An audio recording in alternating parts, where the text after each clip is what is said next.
อนนี้ก็ยังยุ่งเรียนอยู่แต่ว่าเราจะกำลังลงเก็บของเก็บเครื่อง ตอนนี้เรากำลังเก็บเครื่องเนาะจะเช็คเอาท์ออกจากที่พักแล้วเราก็จะไปรอกินข้าวแล้วก็จะรัดรถกลับเวียงจันทน์เนาะโอเคสำหรับทริปเบียร์เขาเหลือ2 กระป๋องอ่ะ3 มื้อ 2 คืนวังเวียงนี่ก็จบลงเพียงเท่านี้เนาะโอเคบาย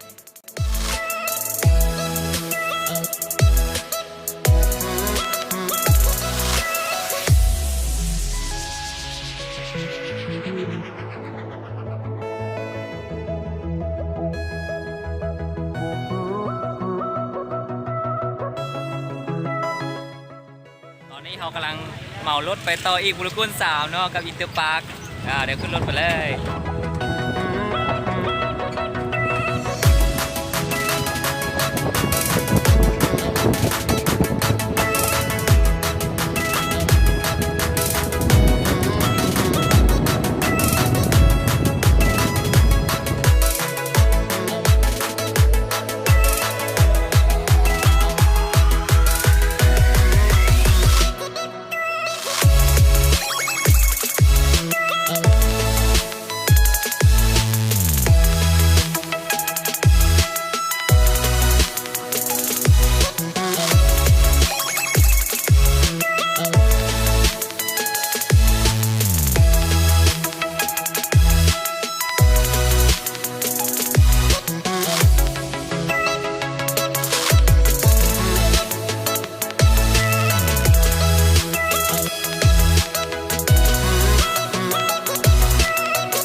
อินเตอร์พาร์คเนาะอินเตอร์พาร์คของวังเวียงจะนี่บรรยากาศก็จะเป็นแบบ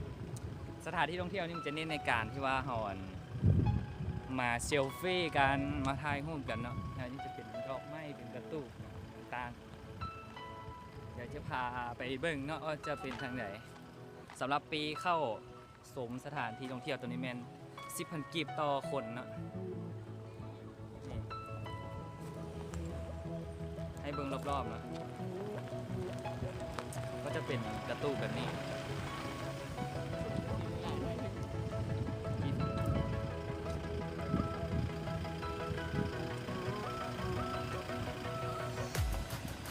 เป็นสถานที่ท่องเที่ยวประเทศใหม่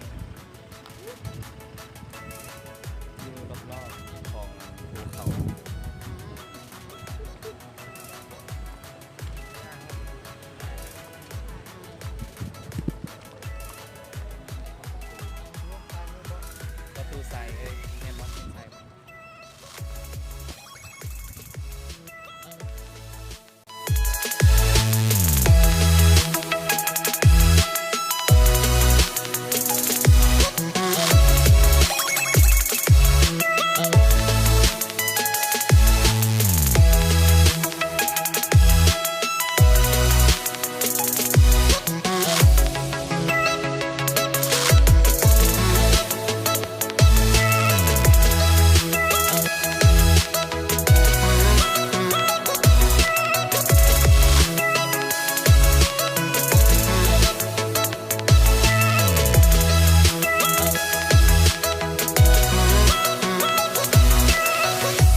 ก็เป็นจังซี่แหล้วเนาะอยู่อินเตอร์ปาร์ควังเวียงนะเป็นจังซี่ล่ะก็เป็นแหล่งท่องเที่ยวที่กระเจ้าเฮ็ดใหม่นะก็เฮ็ดใหม่แต่ว่าหลังจากนี้เราจะออกไปเล่นน้ำอยู่ที่บูรกูล3เนาะเจอกันเข้าได